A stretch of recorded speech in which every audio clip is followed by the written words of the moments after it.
Welcome everyone to episode 37 of Just Joshing. My name is Joshua Pantelorusco. I write stuff, I podcast, and I publicize. Ooh, that's actually kind of like that. So, with all that said, how is everyone doing today? Right now I'm just kind of doing I do my correspondence now every day. My days kind of go like this now. Ever since I've done this, I wake up, I do my emails, I send some stuff out for right now. I'm promoting Children of God from Craig Louie. That's my focus this week, and so I've been just sending out to the horror list, and I'm working on creating a military fiction lesson. That'll be next week's major thing. That's my assignment. Just slowly but surely, just build it up. It's not going to be an immediate success, but like I said, I'm really happy with what I've done, and like I said, it's a fun challenge, and I'm kind of learning the ropes as we go. Beyond all that, how's everybody doing? I hope everybody's doing well. I've been, like I said, kind of go over the euphoria that was June, and I'm going to try to follow up with July. I'm hoping to have some big things to announce on the podcast next week. Next couple of weeks are gonna be a bit bunch, because I went from not sure after this week's guest who I'm talking to having a plethora of guests, and a bunch of two-parters. There were some really incredible ones too. Some of the guests coming up, Andrew Lawrence, who is one of the best up-and-coming comic book creators I know. That man has successfully managed to put out 12 comics. I put out 2 in 4 years. The man is a machine when it comes to that, and he's doing it himself, and it's really impressive. He's got some amazing people working with him. Cool dude, like super cool dude, and that's a cool two-parter. Joe Gallagher, one of my future publishers, it sounds like, as he really enjoys it. We actually go through my script on the podcast that I handed into him earlier last month. That's coming up. Let's continue down this happy road here. Liana K and J.M. Fry is another big two-parter. And like I said, I keep getting more and more guests come up. Some of them are really fun. So all in all, this podcast is going to be pretty stacked up until when words collide. So what I might be doing is every time I do a two-parter, I might be doing 2 episodes that week. Woohoo! So, kind of just upping the ante a little bit, and just trying to, I'm just trying if I can actually do 2 episodes or so a week. I'm kind of doing 2 this week. This is the big one. AP Fuchs is my next guest. I'm just catching up from everything that happened the last few weeks still. But I might actually maintain a schedule of doing 1 early in the week and 1 later in the week, and kind of seeing if people dig it. But this week's guest, today's guest, I should say, honestly was an honor. I've been a big fan of, okay, let's go back to the beginning here. I heard great things about Terry Moore. Like, lots of great things. Strangers in Paradise was considered a really great book, and I never got into it, and I missed Echo. I'm like, okay, this is the next thing he does. I want to read it because I've heard so many good things about it. And so Rachel Rising came out, and again, it was incredible. I always feel with Terry Moore, I get my money's worth on how many pages are in the comic, and part of the reason why is he treats every scene the same in terms of the size, the scope, everything, and that's all his comics. Doesn't really matter what they are. They're dense. They come from really real places, and like I said, he's one of my favorite creators. And I'm really hoping for Terry's success with the Rachel Rising television series. I really hope he gets into television. I hope he kicks butt. But there's a selfish part of me that wants him to keep doing comics because he's one of the best. Like, there isn't a doubt in my mind that you're going to find anybody.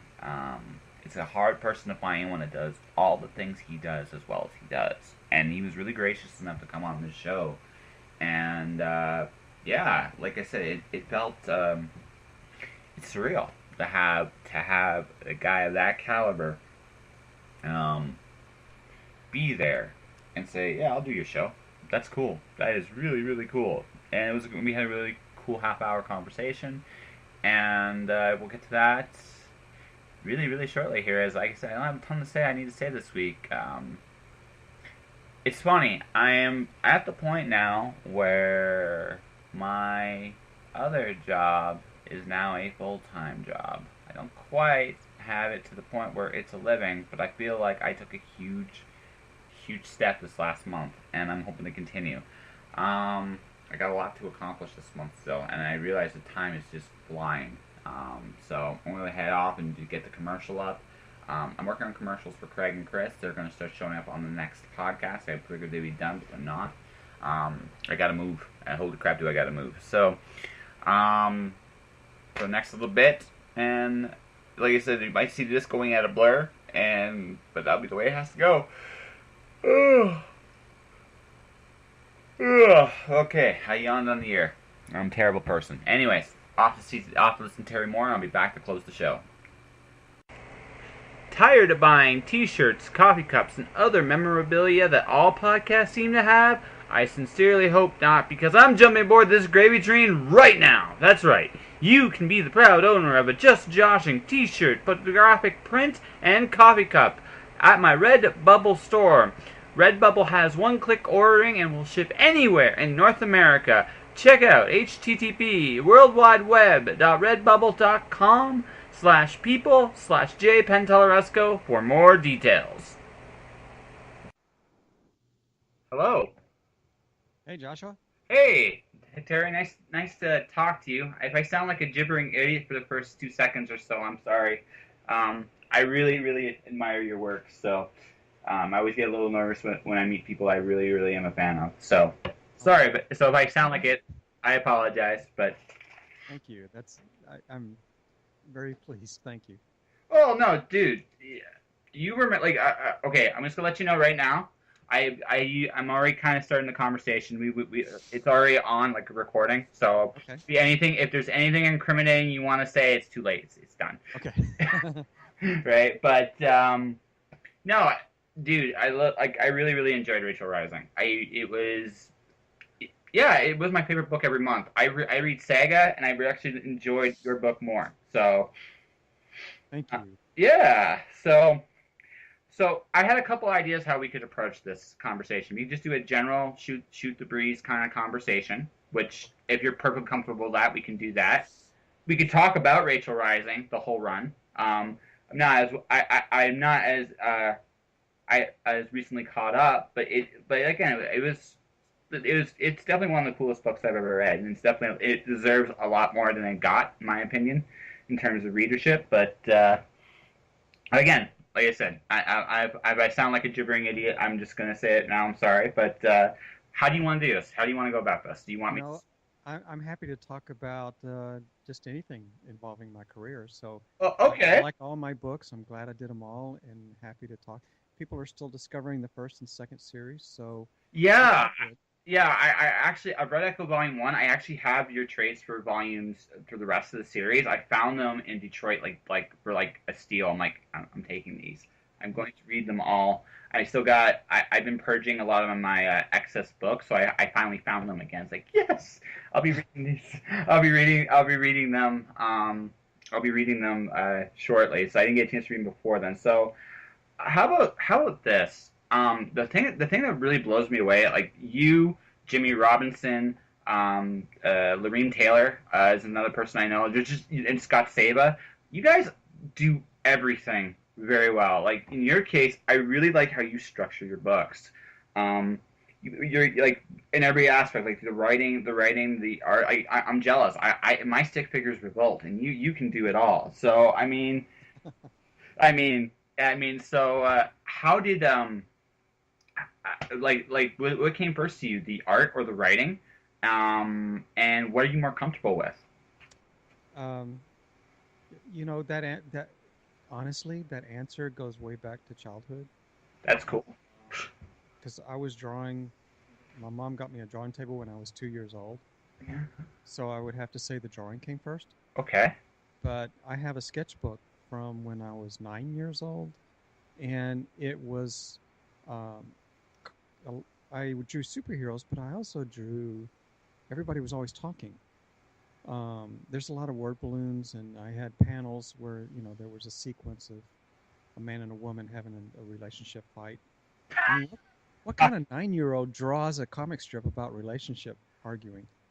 That's well a very very very very aware 9-year-old. Wow, dang. Weird. So that Yeah, I've been doing that since day one, basically. Just doing both. Um, and kind of the definition of cartooning is that you write while you draw. You do them both at the same time, sort of. It's kind of like a blended medium. So I've always kind of just called myself a cartoonist. that, Uh, actually, that's very apt to actually describe you. Like so I guess I should ask this question then before because now you got me really curious about this. When you actually create a book, I think that's the right term to describe what you do. You create a book. Do you have like an outline, or do you do a script, or do you actually just kind of you wing it, or is it a little bit of everything? well, for Strangers in Paradise and for Rachel Rising, I did not start with an outline. I just started with these big beats in my head, the big scenes in my head. And I figured out connective stuff as I worked. For the sci-fi series Echo, I wanted to do something that was tight and in a 3-act plot, and I did. I plotted it out like a 3-act story and approached it, and I knew from day one it was going to be 30 issues and da da da. Da-da-da. I No, tried both, and I do better when I'm organic and just have a big moment in my mind, and then I just figure it out as I draw. I'm the same way writing wise. I like again, I'm nowhere near as well known as you are, but I've got a couple books on Amazon, and I had the big beats in my head, and just organically speaking, I just got to them. I find that just feels more natural. If that makes sense. Yeah, I think you know you don't have to be a Beatle to learn their songs and figure out what they were thinking. I mean, we all kind of work the same way, and it's not about fame. It's about hey, I'm a writer, and this is. I've had the experience of sitting in front of a computer and winning and not winning with the battle of creation, and so yeah, we can all relate to it. Even if you just try this stuff to mixed results, just the trying helps you relate to what other people are doing. I've banged on a piano enough to kind of get just a hint of an idea of what the old composers must have been trying to do. I am such a hack on a piano. I can do like some of the like really basic stuff, like "Lean on Me," like the first beat on that, and I can do. There's a Celtic song that my dad did it first, and then I just figured out how he did it, and I can do like the beats there. But I'm such a hack on the keyboard. But no, it's the thing about art is it doesn't really matter what it is, whether it's writing, drawing. When you do it, you learn something about it and about yourself. Yeah, And every time, almost every time. yeah, which is always I think one of the big draws. Um, I do want to talk about Rachel Rising just a little bit. I feel like you ended it a little sooner than you'd like. Was there a longer plan in mind with that, or it was just you just felt it was just time to call it? The latter. Yeah, It I could have gone on and on, yeah. but um, it's a tough market out there, and once you get your series numbers pretty high, then there's always new books coming out every summer that want the attention, and so the ongoing books really struggle, especially if you're indie. Yeah. So I just kind of lost the battle of the Marvel bulge. It was kind of took a toll, and it was just time to. I couldn't sustain the book anymore. It was costing me too much money to keep doing it. I can understand it. The only reason why I say it is I kind of felt like your last 2 or 3 issues kind of it felt it again.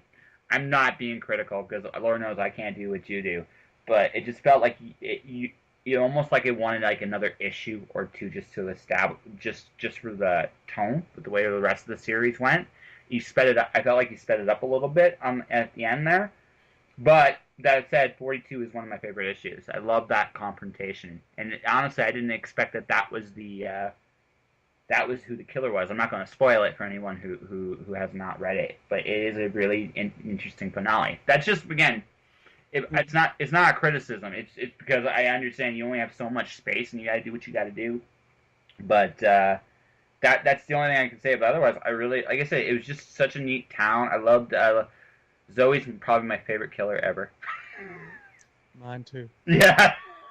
First time I met her, it's like, that is a crazy kid. And then I actually, and you managed to do this. I managed to really like her, and I did not expect to ever really like her. Especially when you first meet her, she's just this horrible monster of a kid. And then you get to know her, you're like, I almost get this. What does that say about me? I almost get this, but there's something relatable about her, which is really really. Was she your favorite character in this series, or was there who did you enjoy the beats of the most when you had like the in the whole series? Rachel, or was it Zoe? Was it someone else? Lilith? I kind of poured myself into whoever was on the page at the moment.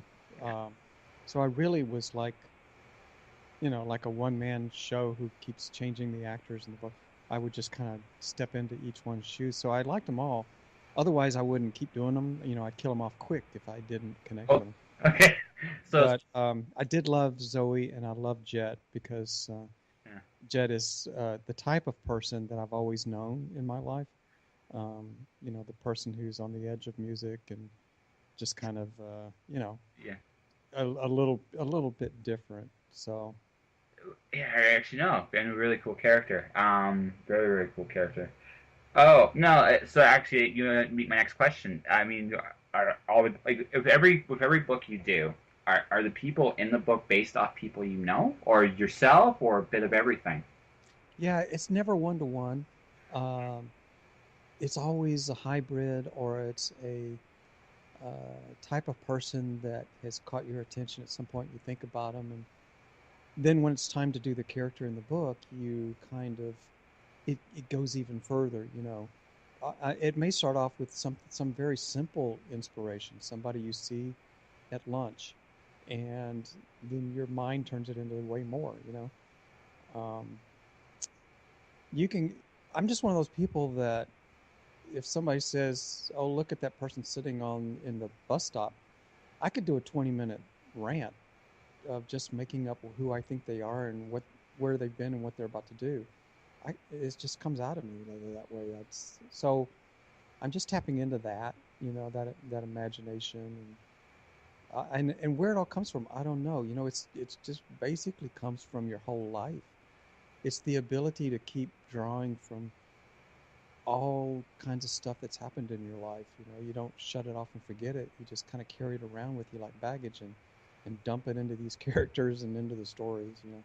Well, it's such an well. I again, the older I get, the older, and maybe wiser is not the right word, but the older I get, I find that the world is such an interesting place, and everybody's got a story, and like I said, and we all only get like to see at most a piece of it with everybody, and and the thing of it is, I think one of the cool things about what anybody creates is you get to imagine more of that story with all these people you've met in your life, and because everybody's got one. That's again, maybe it's just me, but that's kind of how I see it. I did meet one guy once who had no story. Really? No, but that would be interesting too. That that that There's one guy on the planet who has no story at all. that would be scary. It would be, wouldn't it? Actually, I would be totally. What did you do your whole life? I sat here. I, Yeah, I've been right here the whole the whole time. I'm like, I'd run. I think at that point I'd run screams like I don't know whether I'd laugh, cry. I know. That I think sounds like a Twilight Zone episode. actually that would, as a one of, that would be a neat story to tell. Like the person that does nothing, and all these other people are doing things, and what would that world? God, that's odd. I feel like drinking. Yeah, that's depressing. That the closest I can think of to that, the movie Being There with Peter Sellers. Peter Sellers plays a guy who apparently is a simple-minded guy, just very simple. There's not a thought in his brain, but he looks wonderful, and everybody just projects onto him and assumes that because he's not talking, he's brilliant. And when they'll ask him a deep question, and he'll say the sky is blue, and they'll go, oh my God, what a metaphor, you know. And so he eventually moves up into the circles of the White House and everything. He moves from the simple gardener up to being, a consultant to top end politicians and all that, just by being a halfwit who never says anything. He has no story, Oh, He's not deep at all, and they just assume he's brilliant, because he doesn't say much. well, there goes a long way. Just sometimes be just shutting up and listening. That's all you do, Uh, is you go a long way sometimes. So I tell myself all the time, just shut the fuck up. Because if the less I say, the better things go. sometimes, like I'm glad you're saying a lot on this podcast. It would be a very boring podcast if there was just like this blank space. Maybe it'd be like this weird statement. It's like that. you know, it's like, what did you guys do? We nothing. We just didn't talk. What? But I didn't get in trouble for those 2 seconds, did I? No, but sometimes trouble's fun. Yeah. Sometimes. And you need ruckus in the world, I think, a little bit, because it's the only way things change. Well, it's just the law of physics. Nothing happens until there's some sort of aggregate, Yeah. and then all hell breaks loose. That's what makes life so interesting. That's what I think. makes life. Yeah. So have you? So you live in Texas. I'm just asking this as out of curiosity. Were you one of those kids that stayed where they were their whole lives, or did you move? No, no. The people here who've stayed right here their whole life, they're the ones with the heavy accent and the pickup truck with the flags on it and stuff like that. I was actually born in Texas, but immediately moved to Panama, then came back and lived all over the South, and then I moved to Africa and lived in Africa for a while. And my little sister was born there. Went to English school and learned, the English education, and then came back to Texas in time for high school, and we've been based out of Texas ever since. Okay. So. And now that I'm doing but my dad was in the TV business or the movie business, so I was always working in California. And then I got into comics, and it seems like your job is to go to every major city every year. Let's go to Europe. So the traveling has just been incredible. Been wonderful, actually. I'm a little jealous because I haven't done Europe yet. For me, I'm Canadian. I'm from Ontario. I live in Alberta now. I've lived in Arizona. I've lived in Detroit. Lots of places in between. And not because my dad was in television or anything cool. We were just gypsies. It seemed. And now I've been living in Calgary for this is the longest I've ever lived somewhere. It's coming to 7 years, which is just weird for me. But I still travel a lot. I'm again I'm not big or anything like that yet. But I like I said, last year I did Phoenix, Winnipeg, Edmonton, BC. This year I'm not traveling so much, but next year I'm hoping to actually try to hit Europe because I've never done it, and I know people there. Which is, I think, the other strange thing about this is you meet all kinds of interesting people doing this. Yeah, and if you just stay in one place, you think the rest of the world is exotic, different, another planet. But when you go to Europe, um, everybody's just like everybody is so. It's just human beings. They like the same stuff we like, and I mean, we're especially now that everybody's on a shared culture. It's a global culture now. I never know where somebody's from until they open their mouth now, because everybody's watching the same shows and the same movies and reading the same stuff. So, Well, we both I remember when I was a kid, because I lived from city to city. It'd be interesting because everybody would be caught. Where I grew up, everybody was caught in their own little worlds, and the idea of going out and beyond adventure seemed dangerous. Now, okay, on my Facebook, Twitter, all that stuff, I talk to you. I've never met you in person. I hope to do so someday. You seem really cool. But we're talking. I've talked to people in Malaysia. I talked to people in England, and yeah, it's the same stuff. I concluded a long time ago that I think ultimately, what everybody has in common is most people just want to be happy and left alone, and to do their thing. And once you realize that, you find that I found that people aren't really that different at all, no matter where you go. yeah, and I have found that to be true too. If all you know about the world is what you read in the news, you're going to think it's a terrible place. But when you go out and meet people, it's a delight. It makes you happy to be alive. Yeah, no, it's so many cool people, so many cool ideas, so many interesting things. Some things I never would do in a million years, but then again, sometimes I encourage you to be adventurous too, which is kind of neat. Yeah. Um, so you talk about television. So have you got I know Rachel Rising was optioned a while ago. Is that ever going to happen, or is it one of those fingers crossed things? I don't want to say anything that I have to take back later. Okay, fair enough, fair enough. But it's looking really good. We're working very, very hard. Especially right now, it has my full attention. So I hope, I hope that I'll have good news for you later on this year. I would I would love But to. we'll see.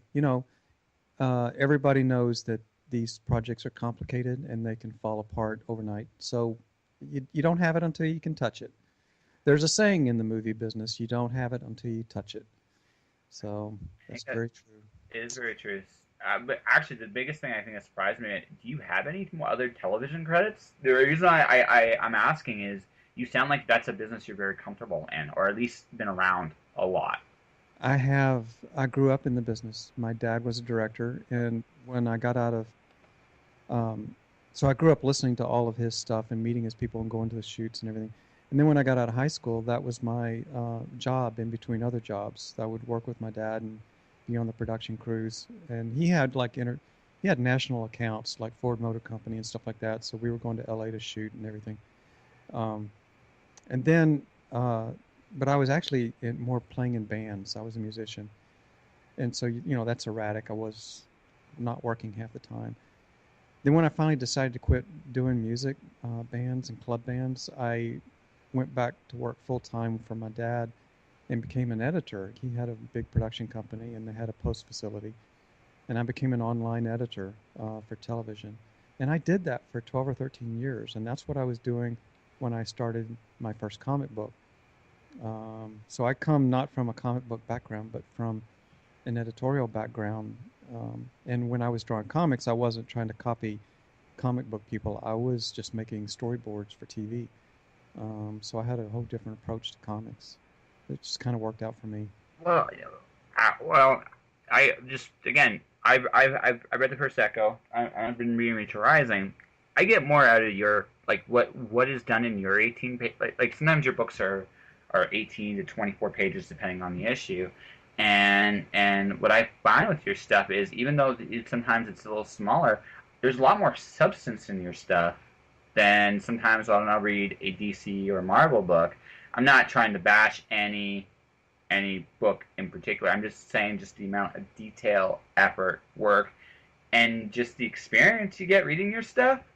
It feels like a full comic no matter where it goes. And maybe it's just how you approach the you approach it like a storyboard.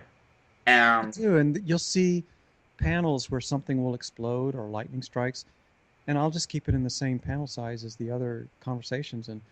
And I'm very aware that a real comic book artist would make that a full page splash or something. but That I'm giving away this big visual dynamic and I just threw it away on a 2-inch panel. But, I just don't think that way. I'm not trying to just fill out pages with art.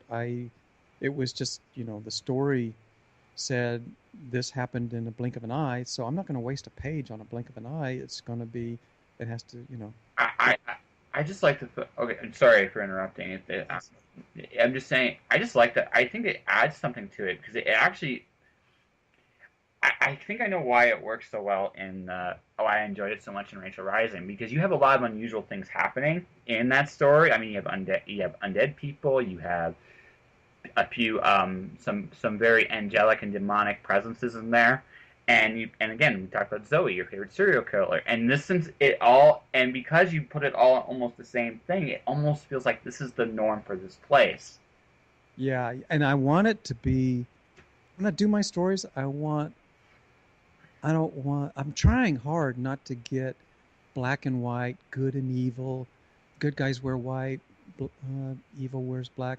Uh, I try not to do things like the good people always tell the truth, the bad people always lie. I'm trying to blend all that because that's not realistic. Uh, My characters lie. They don't. They are not giving the story exposition. A lot of them will run off in the wrong direction and then have to back up. Like in Rachel Rising. Well, I don't want to do any spoilers, but there's a red herring in there, and it's there. It's there for a long time, and it turns out it's a red herring. And because that's what the characters were looking at, Yeah. and I don't feel any obligation to let the reader in on it. They have to figure it out the same time the characters do. But it fits the story too, because Rachel Rising at heart is a mystery. I mean, Yeah. at heart, and the thing about mysteries is you shouldn't have to explain everything. If you're doing that, then your mystery, I think, is not that good. Well, there's two types of mysteries. One where the reader knows the killer and they watch the process back to the Yeah. revelation, or the reader has to figure it out along with the main character narrative. Yeah. Um, so I just kind of I like it better if the reader is. I think the reader is more invested in the story if they don't know what's going to happen on the next page. Absolutely. I actually agree with you there. And by the way, I'm taking a lot of notes here because if I just finished a comic script. I'm just getting kind of better read for again something very small, but it just me kind of just trying something a little different. And I'm like, huh. So if I ever do a world like this, I can understand some of the thought process someone like you would actually throw into it. Maybe make me better doing it. So if I Well, we spent 10 minutes describing something that Neil Gaiman said in one sentence. yeah, He said, "It's the mysteries that endure, not the answers." absolutely. Actually, that's absolutely true. Um, because That's the gift of Neil to say it in 4 words what we say in 10 minutes. yeah, no, I know. I hope to meet him someday too, because he seems like a really interesting dude. And I got to work for James A. Owen for a bit, and yeah, and he knew Neil, and sometimes he'd tell me a few things about him here and there. It's like he sounds like a really cool dude. So He is a cool dude. It's like meeting a Beatle. yeah, so I hope to meet the Beatles someday. So hope I so. want to meet all 7 of the Beatles. Really? I heard a college radio station one time. The 3 guys in the college station that had a mic, and they were trying to figure out what the names of the 3 Beatles were, and they could only remember 2 names. And I just wanted to call them up and wring them by the neck. Big Beatles fan? They were pretty sure there were 3 Beatles, but they couldn't remember the name of the third one. I thought I was gonna die. It's okay. It happens. Just like one day, somebody in history will find a Beatles album and think there was only 3 people on there. I guess. I guess. Who knows? Who knows? So, oh man. Well, okay. So you're doing another series in September. Is that the plan, or is it going to be later? No. I'm holding off on soliciting. The next time I have to solicit is in about 4 weeks, and it's for October. I have not solicited anything for September. Okay. In October, I'm giving myself another 4 weeks here to see if the TV thing is going to work. If it doesn't work, I'm going to start a little mini series. Okay. And I have an idea for that. I'm not going to do any long comic series anymore. From now on, whatever I do will be in short bursts, like 3 to 8 issues max. Ooh. And I don't know if I'm going to start that in October or not. Depends on how the summer goes. Well, as a comic reader, I'm kind of hoping it is. I'm kind of wishing it's October, but again, in all seriousness, I really, really wish that. I hope everything goes well with the television. I hope you do great, and I hope Thank you. I hope it all works out. I'll be okay not having a comic from you for a while if I'm seeing a TV show, about one of literally probably my favorite book for the last 2 years. So yeah. I'll find a way to live. So, but I guess then, so the TV is the only thing coming up for you at this point. Is there any other big and wonderful events that should be mentioned here before we wrap up the conversation? Well, and again, that could fall apart overnight. I could. That's right. No. Yeah, I don't want to say that's it. it. No. It's just something I'm trying, and we'll see. Okay. But other than that, I have not made any announcements about what the next series would be. Um, Looking forward to San Diego and delivering the Rachel Rising Black Cover Omnibus, this private printing version that we have. Um, and then retail versions of the omnibus will come out after San Diego. Um, so we're very excited about that. I saw a proof of the cover today. It's black on black, um, and it looks terrific. So we're very excited. That's my big news for the summer. That is still cool news. All right. On that note, if people want to talk to you in any way, shape, or form, and if you feel like answering them, where would they try to do it? Well, I have a public email of terrymoreart@comcast.net. And I'm on Facebook and Twitter, so I'm easy to find. You do Instagram? Yes, I do. Same thing, Terry Moore Art. I'm Oh, Terry Moore Art on all my social things. okay. I gotta follow you on Instagram now. Yeah, yeah. I really need to. All right. On that note, um, this was a real pleasure for me. I really, really thank you. I hope I was entertaining or something. Yeah.